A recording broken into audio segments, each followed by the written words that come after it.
I can honestly say A Thousand Splendid Suns was one of my favorite books to read. I couldn't put it down.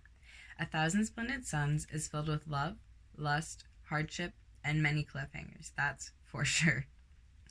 A Thousand Splendid Suns has many lessons in it. The one I chose to talk about is change. A Thousand Splendid Suns teaches us how change is inevitable and is capable of affecting one's life in a positive or negative manner.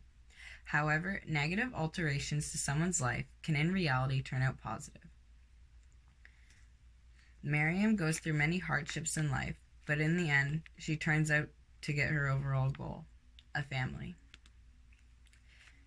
Going through negative changes and hardships in life can in fact help people recognize and appreciate the joyous moments we have and receive on a daily basis. It gives us a new appreciation for what we have in life. I found the culture in the book to be astounding. As we live in Canada, we don't always realize how much we truly have to be grateful for. This book gives us an insight as to what other cultures and countries go through on a daily basis. As stated earlier, I'm a huge fan of the book, and I loved every part of it. When I was reading the book, I found no part to be boring or any parts I didn't like. If I had to pick something to write about, I would change the question to what did I find hard to read, not parts I didn't like or found boring. Parts that I found harder to read were when the characters were going through their hardships, or as we call them, downfalls. Some of those parts were when Miriam found her mother hanging in a tree, the weeping willow, swaying back and forth in the wind. At a very young age, Miriam had to endure this on her own, and on top of that, her mother's suicide, she blamed on herself.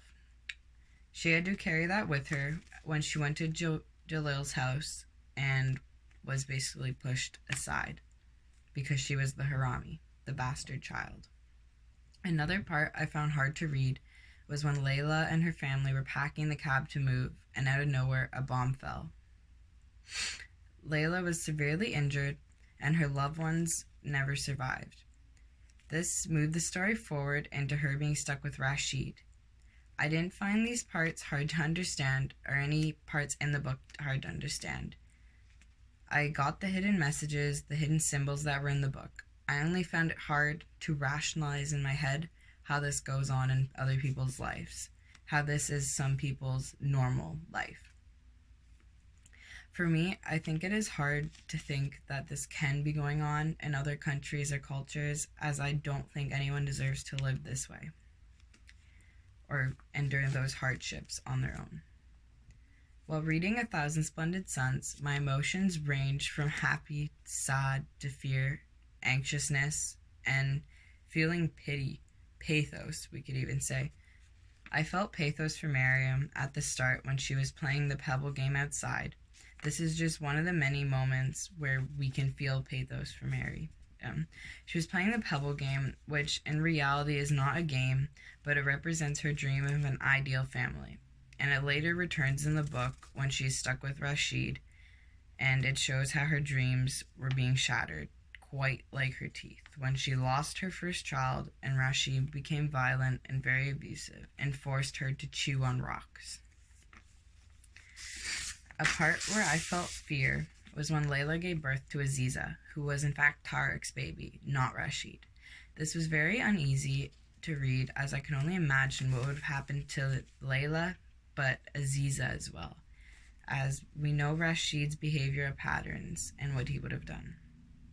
A part I really connected to, or characters I even connected to, were Layla and Miriam.